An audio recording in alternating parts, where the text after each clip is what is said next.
Good morning mga lovies. Today is another day and it's gonna be another vlog. Literal na kakakising lang talaga mga lovies.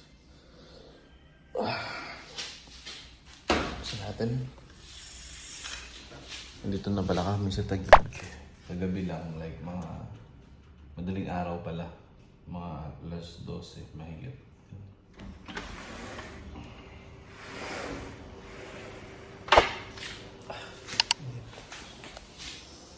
So, mga things change mga lovies. So, first thing first. Kape muna tayo mga lovies. Bago tayo maglinis kasi sobrang daming linisin sa apartment. Tingnan nyo.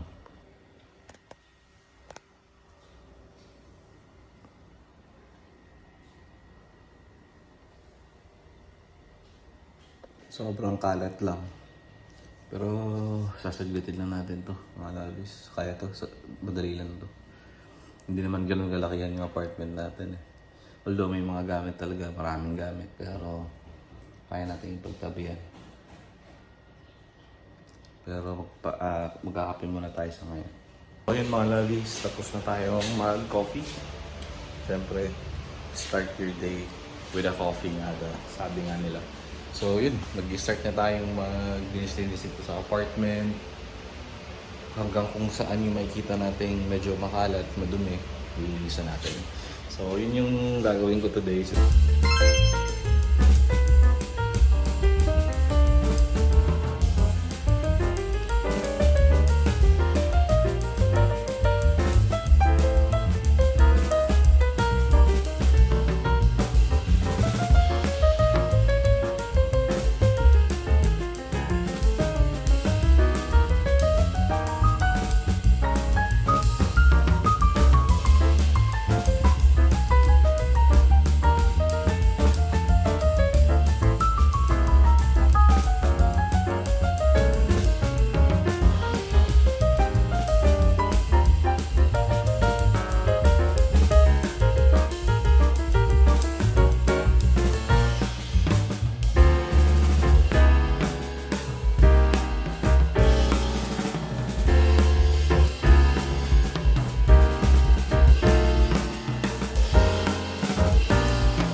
yun mga lovies, natapos na tayo dito sa sala. Ito, yan. So nalagay ko yung shoes dito ni Lavi. Actually may shoes din ako dyan, dalawa eh. Tapos shoes ko. Ay, good morning! Good morning anak nok! Dito, yung mga shoes ni Lavi. Diyan, tapos andun din yung dalawa kong shoes. Tapos dito yung mga shoes ko din. So parang pinagitnaan ko lang siya. Ayoko siyang iset aside lang kasi hindi siya mapapansin eh. Tsaka hindi siya, parang matatambak siya, hindi siya malilinisan. So yun, nilalagyan ko siya dito ng space pa rin para madaling iusog kapag nagwawalis o kaya nagmamap. Yan, parang pinagitaan ko lang yung TV ng mga shoebox. Yan. Although talagang inorganize ko naman, malinis naman lahat. Pinunasan ko lahat, nakita niyo naman. Tapos dito, yun, ito, bag ko. Tatabi ko yun mamaya. Tapos yung, actually nadala to kagabi. Ewan ko kung bakit nadala yun dito. Sa kotse yan, yun yung sa hangin ng gulong. Tapos ito, ibabalik namin to kay ate. Ito. Yan. Pagpunta namin dun mamaya. Tapos nahirapan lang ako dito sa sa kusina kasi may ref na dito eh. Dapat kasi ito originally dyan siya. Pinugugas ang plato diretso doon. Tapos ito dyan lang talaga siya. Ito nga lang walang lagayan to. Yan.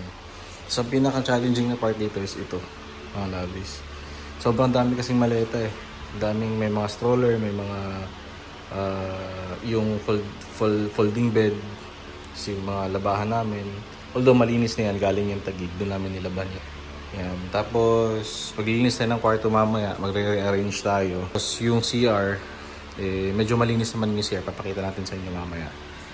May konting ano lang ako dyan, mga abubot na kailangan tanggalin. So far malinis siya, malinis na. Ayan. Gusto ko lang talaga ng maliwalas eh.